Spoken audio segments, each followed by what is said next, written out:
आउज़ुबिल्लाहि मिनश्शैतानिर्रजीम बिस्मिल्लाहिर्रहमानिर्रहीम अल्लाहुम्मा सल्लि अला सय्यदना मुहम्मदिन व आलिहि व इत्तरतिहि बिअदाद कुल्लि मलूमिल्लाह का अस्तगफिरुल्लाहल्लज़ी ला इलाहा इल्ला हुवल हय्युल क़य्यूम व तूबु इलैहि या हय्यु या क़य्यूम। नाज़रीन, आज का मेरा मौजू है बलगमी खांसी, स्पोस्मैटिक कफ़। ये नज़ला ज़ुकाम बिगड़ जाने से जो रेशा हमारे गले में, फेफड़ों में, दिमाग में जम जाता है, खांसी करने से खारिज होता है। ये होम्योपैथी में इसका बहुत अच्छा इलाज है। हमारी मशहूर दवाई जब फेफड़ों में बहुत ज़्यादा बलगम हो, खड़खड़ाहट हो, इपिकाक है। और खांसने से अगर डेलीदार टुकड़ों की सूरत में बलगम खारिज होती हो तो उसके लिए एंटामोनियम टार्ट बहुत अच्छी मेडिसिन है। इसके अलावा अगर चिपकने वाला मवाद हो तो हाइड्राट्स बहुत अच्छी मेडिसिन है। इसके अलावा बायोकेमिक में नेट्रम सल्फ बहुत अच्छी मेडिसिन है। और आजकल इस मर्ज़ का सीज़न भी आ रहा है, तो इसलिए नमी वाले मौसम में, मरतूब मौसम में ये तकलीफ़ काफ़ी ज़्यादा हो जाती है।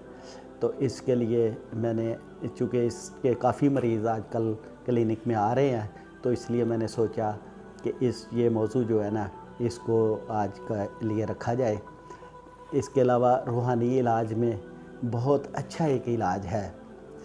ये जो नमक है, सोडियम क्लोराइड, जो हम नमक रोज़ाना खाते हैं, इसकी 7 कैंकर लेने हैं। एक कैंकर गंदम के दाने के बराबर हो। हर कैंकर के ऊपर 7 बार आयतुल कुर्सी शरीफ पढ़ लेनी है। आयतुल कुर्सी शरीफ हर कैंकर पे पढ़नी है और 7 कैंकर पे अलग अलग पढ़ लेनी है। एक दम सब पे पढ़ के भी उसको दम कर सकते हैं, और रोज़ाना एक पढ़ के दम करके सुबह निहार इसको चूसना है। जो ही इसको मुंह में डाल के चूसेंगे तो जो खांसी के बैक्टीरिया, जरासीम, जो भी चीज़ें हैं, वो उस नमक को चाटने के लिए सारी इकट्ठी हो जाएंगी। क्योंकि उसके ऊपर आयतुल कुर्सी शरीफ पड़ी होगी, उसके वजह से वो सारे बैक्टीरिया, वो जरासीम, वो सारे हलाक हो जाएंगे। और अक्सर मरीज़ों को आधे घंटे के अंदर अंदर वॉमिटिंग क्या हो जाती है, उससे वो चीज़ें सारी खारिज हो जाती हैं। तो ये बहुत अच्छा एक रूहानी इलाज है। अल्लाह ताला ने आयतुल कुर्सी शरीफ के ज़रिए हमारे जिस्म को महफूज रखा हुआ है। हदीस मुबारका में आता है कि जो इंसान आयतुल कुर्सी शरीफ पढ़ के घर से बाहर निकलता है, 70 फरिश्ते उसकी देखभाल में लग जाते हैं, उसकी हिफाजत में लग जाते हैं।